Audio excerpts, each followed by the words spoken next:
Hello and welcome to our next Heritage at Home talk. Today the talk is planes, trains and airships, and we're going to find out about the aviation history in Eastbourne. So to start, we need to go back to 1909 to when a man called Louis Blériot did the first cross-channel flight.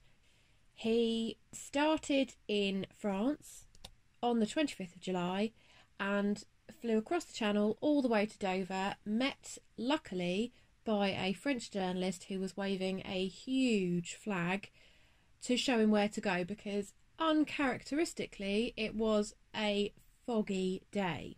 His plane was on show at Eastbourne just a week later. We're going to leave Louis Blériot there just for a second because we need to zoom forward a couple of years to Eastbourne's next encounter with an aeroplane when we get to 1911, and the unfortunate Mr. Morrison, who was fine, did crash his monoplane into Devonshire Park. Now it does look very nasty, but I promise you he was absolutely fine after that crash.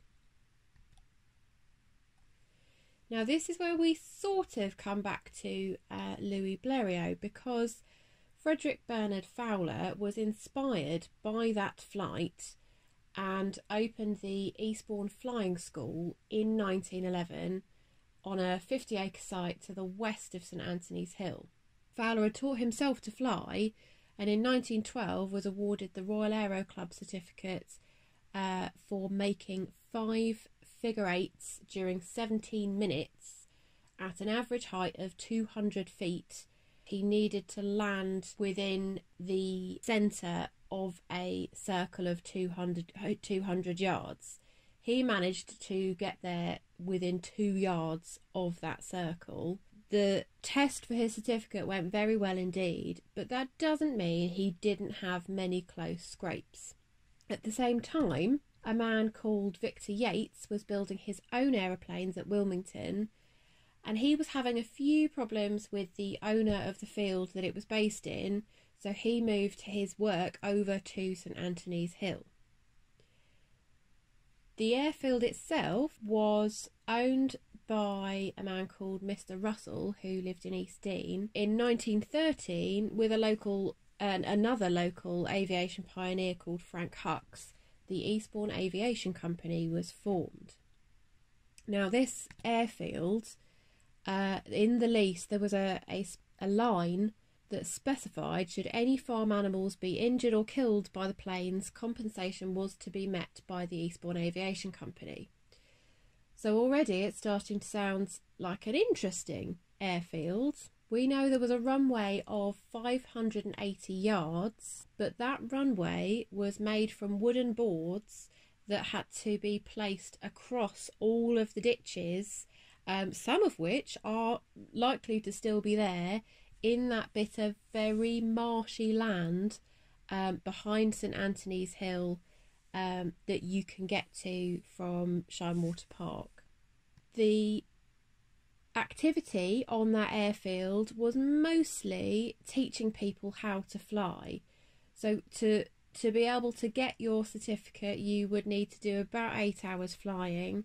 In the first instance, over 20 men were taught at the airfield. To do that, you could be taught on genuine Blériot monoplanes with workshop training included, special terms offered to naval officers, plus passenger flights at 2 guineas each. This Bristol Boxkite was another one of the planes that they had at the Eastbourne Aviation Company, and this, I'm afraid, is the only mention of trains in this entire talk. We know that the planes got to the airfield via train from Templemeads all the way to Eastbourne. This amazing picture here, we can see some of the founders and some of the pupils at the Eastbourne Aviation Company. You've got, sitting down there, you've got Frank Hucks and Frederick Fowler. We're going to find out about some more of these people, including Thomas Rainey, who's sitting right at the top there in a minute. Another one of the pupils at the Eastbourne Aviation Company was a man called Cyril Foggin. And when he was doing his flying training in Eastbourne on the 24th of September 1912, unfortunately lost control in strong winds at 60 feet over the site of the recently demolished St Anthony's Hill Martello Tower. He did survive his crash and attributed his survival to his thick leather flying helmet made by T.A. Larkin, who was a saddler in South Street. The crash itself was described in the local paper. Getting up to 100 feet, he commenced a series of most alarming evolutions, ending in a spiral dive. His machine struck the ground almost vertically and was smashed to pieces. And all he had to say on the matter was that he had a slight headache and was a bit shaken, otherwise quite all right. This was the plane that he crashed in Eastbourne. After that, after successfully learning to fly, he served with the Royal Flying Corps in the First World War, was injured while bringing down an enemy aircraft and lost his eye in 1916. After a period of convalescence, he returned to service, was still flying a year later in 1917 with one eye, but by 1918 he was deemed unfit for general service after having flown 2,500 hours in 11 different machines. He survived the war but was killed in France aged 26 in a car accident. So the next person is Thomas Rainey, otherwise known as Sunshine Rainey. So there he is, sitting on the top of the plane we saw before. He was known as Sunshine Rainey because he was so happy all the time. One of his friends commented that if anyone could be in the company of Mr. Rainey for 10 minutes without feeling it is good to be alive, he must be in a bad way. Sunshine Rainey passed his certificate on the 2nd of May 1913 in a Bristol Boxkite, the one of the planes we saw earlier. During his training, he came in too high to land, so carried on past the airfield, missing the roof of the Lodge Inn. He managed to turn the plane around and again narrowly missed part of the gasworks, but landed safely. Rainey was another pilot who served during the First World War. He was a flight lieutenant in the Royal Naval Air Service in a squadron commanded by a man called Commander Sampson. On returning from a bombing raid, according to Sampson, Rainey approached the aerodrome flying very low and proceeded to give us an exhibition of his skill in handling the big aeroplane. Most of us were on the aerodrome watching him, as although he was a very determined pilot, he was not always very skillful in his landings. His observers bolted for cover and signalled to attract his attention. The reason they were signalling was because he had a bomb attached to the wires of his plane. He didn't understand and kept circling the hangar everyone was taking cover in, eventually landed and taxied towards the hangar at full speed, the bomb just about hanging on, but only by one of its fan blades. Rainey's story doesn't end in the First World War. He was taken prisoner in Holland after his plane crashed, but he managed to escape to England by stowing away in a coal bunker of a ship. He was then invalided out of service in 1917. Commander Sampson, after Rainey had gone missing, did write that he wasn't too downcast over his absence, as I felt he would turn up sooner or later, as he was such a redoubtable fellow, competent to get out of any trouble. So the next person that I wanted to talk about was this man called Gustav Hamel. He flew in shows over the Eastbourne Airfield, a bit like a really early version of Airborne. And in 1911, he flew a Blériot plane covering 21 miles between Hendon and Windsor in 10 minutes to deliver the first official airmail to the Postmaster General. Included in that airmail was apparently a postcard that he had written en route whilst flying the aeroplane. He also made the first cross-channel flight with a woman as a passenger in 1912, and then the year after that broke the records for being the first pilot to fly with a female passenger to do the loop.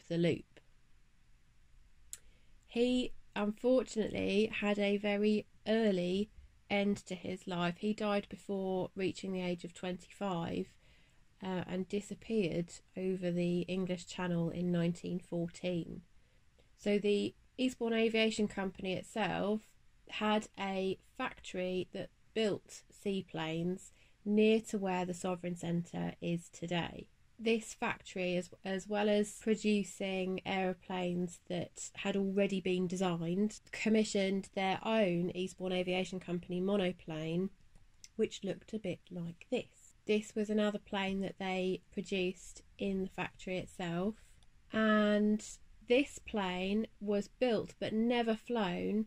The Daily Mail Circuit of Britain contest was for people who had seaplanes to fly around the coast of Britain. It was never flown because the outbreak of war in 1914 put a stop to that competition. This is a view of some of the factory and the amazing staff there during 1915. So when war was declared, private flying was suspended and the factory itself was used as a refuelling and servicing station for patrolling float planes. But by October 1915, the flying school near St Antony's had also been requisitioned by the Admiralty and became a really important training centre for pilots. Here we've got some of the inside of that factory. We've got the metal fitting shop, the plane covering shop, the wood machine shop, and where all of the planes come together before they are then sent out for use in by pilots in the Royal Naval Air Service or the Royal Flying Corps. The landing field itself for the flying school was extended during the war and eventually stretched from where the Tesco's roundabout is now along St Antony's Avenue to the Langley roundabout, from Langley Rise to the eastern end of Sevenoaks Road to Birch Road and along Lockbridge Drove. So it was a huge site, and as the aerodrome got bigger, the public were excluded from Lockbridge Drove under the Defence of the Realm Act. Exceptions were made for dust carts, airfield traffic and allotment holders. The factory was a huge manufacturer of aircraft for the Royal Naval Air Service and the Royal Flying Corps. Planes would be flown off Mance's Track, which is now Royal Parade, near Prince's Park, for the 1 mile flight to the Royal Naval Air Station at St Antony's Hill before they were delivered to other stations. Throughout the whole of the First World War, the Eastbourne Aviation Company made 252 aircraft and repaired many more in the relatively short space of time throughout the war. With the end of the First World War, brought back public access to the airfield and public joyrides available for anybody who could afford it and who wanted to get in one of these planes. This plane here was one of the first planes produced by the company after the war and was available for a grand total of £1,699, like I say, in 1920. We know that after that, throughout the 1930s, that these joyrides with people going up in planes to view Eastbourne from the air were incredibly popular, which is why we then end up with these postcards that were sent from the town by visitors and residents who were able to take part.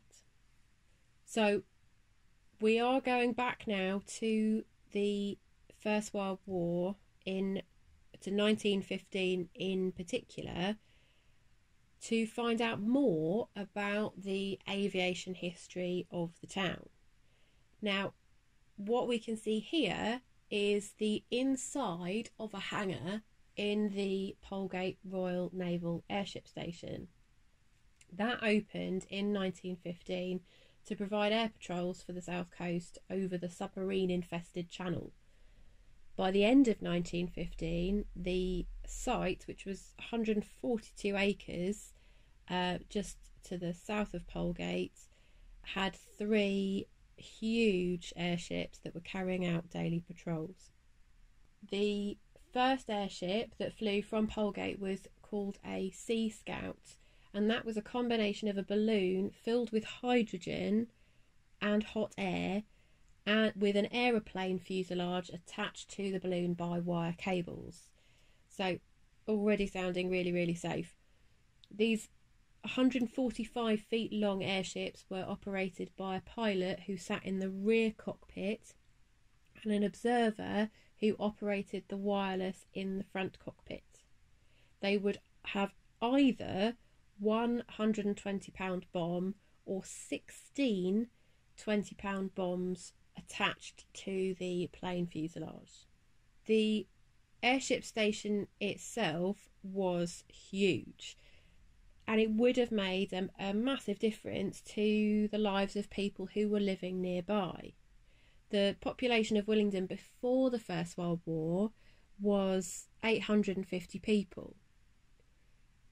By the end of the First World War, the personnel stationed just in the airship station was another 302 people.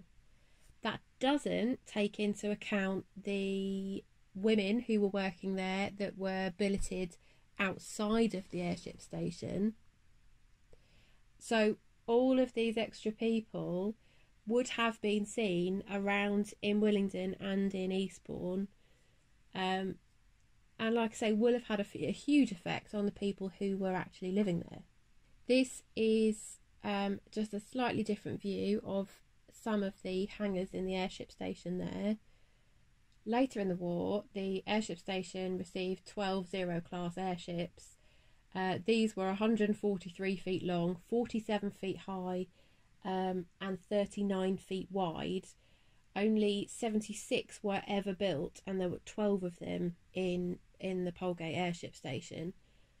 The wooden car that held the crew was now boat-shaped rather than just being a plain fuselage, and had the wireless operator at the front, who also had control of the Lewis guns, the pilot in the middle, and the engineer at the back.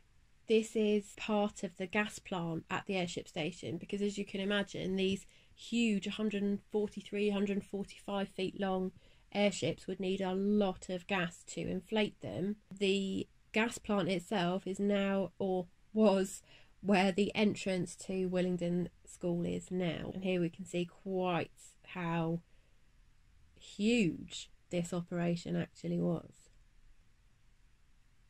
We can also see how ginormous these airships actually were. If you compare the size of the airship itself with the size of the people on the ground here, we can really start to get an idea of quite how huge these airships actually were.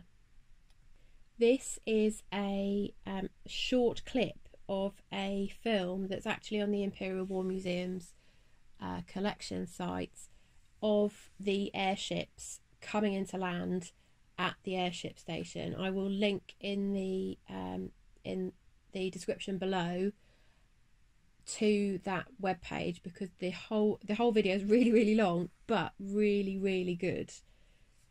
So do give it a watch if you can.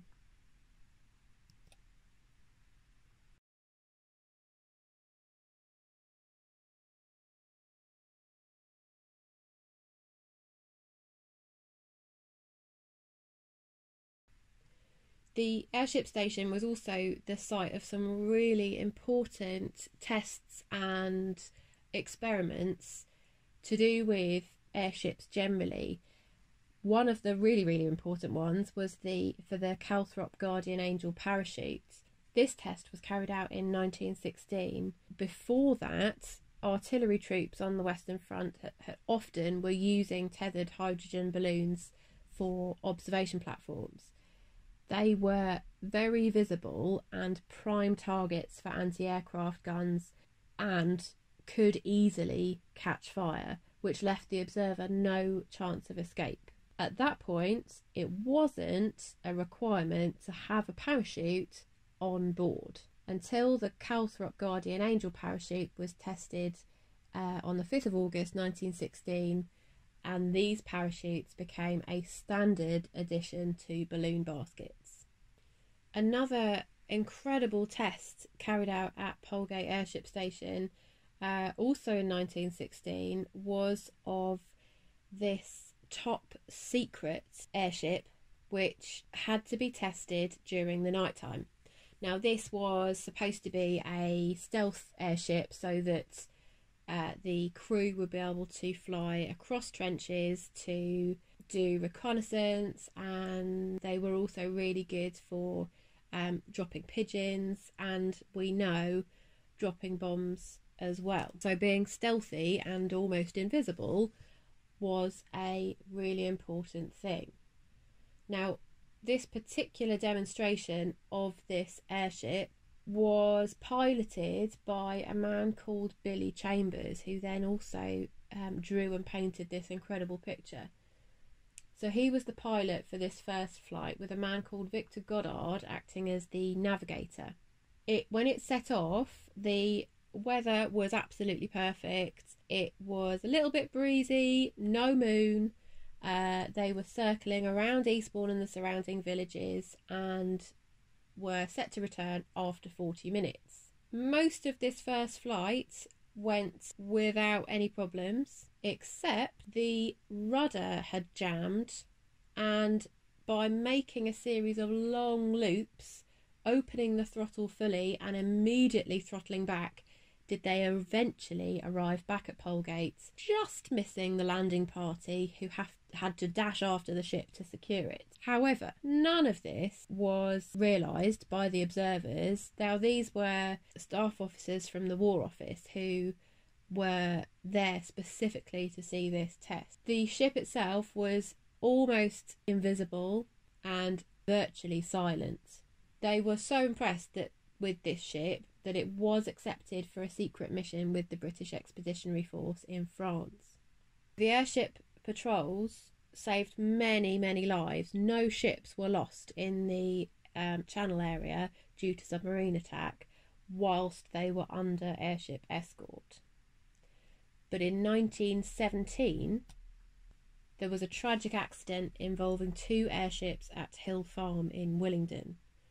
During a routine patrol on the 20th of December 1917, a blanket of thick black fog descended on Eastbourne.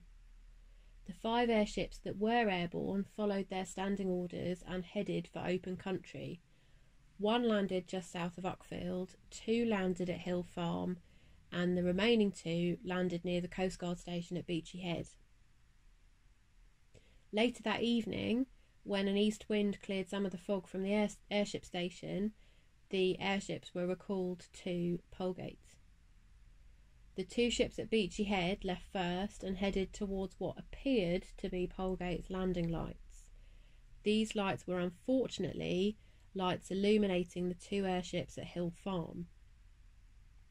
As Lieutenant Swallow, who was one of the pilots of the ships in the air, descended, his airship tore a hole in the balloon of the moored airship.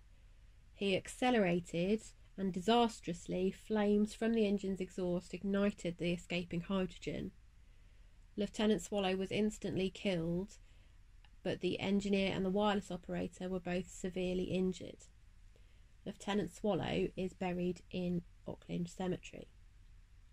What we can see here is the aftermath of that crash.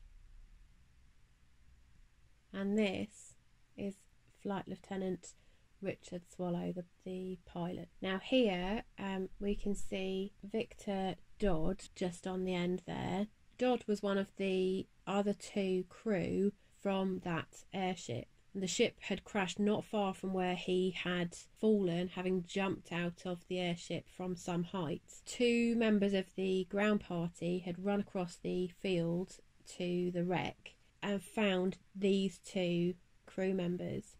Air mechanic Robinson, who's also in this picture, and boy mechanic Steere, who you can also see first left on this picture, had managed to take off the boiling hot bombs from the bomb racks of the burning ship.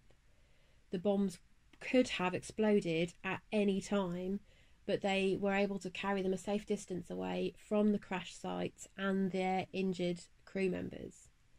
At the same time, 20-year-old flying officer Lieutenant Victor Albert Watson thought there was still a member of the crew in the blazing car of the airship, so rushed over without hesitation to investigate, although there were still bombs on board liable to explode at any moment. He didn't find any of the crew in the car, but as he turned away, a bomb exploded and badly injured him with shrapnel. Some of the men were able to use a 5-bar gate as a stretcher to carry the injured crew to a nearby farm.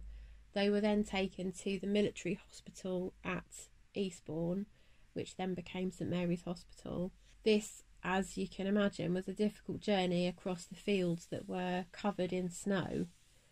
Dodd suffered from 2 broken wrists, broken legs and pelvis. Hughes suffered spinal injuries and broken legs. After many months in hospital, Dodd and Hughes recovered from their injuries and resumed to service. Victor Dodd returned to Polegate and was unable to continue flying as a result of his injuries, so transferred to ground maintenance duties on the station's wireless equipment. Victor Albert Watson lost his right arm but returned to Polegate and was promoted to captain and senior flying officer at the station in June 1918. After the First World War, the activity at the airship station started winding up. They started removing some of the buildings. Some of them stayed there and became homes for families. We know that at least up until fairly recently, the former Paymaster's office was still in the area, and Bird's Engineering Works took the building that the former airship station motor transport workshop used. And that brings us to the end of today's talk. We will have another one next week. If you have any suggestions about what you would like to hear about next, do let us know. Let us know what you think of the talk so far. Either drop us an email or contact us on some of our social media channels. But thank you for listening today, and we will see you next week.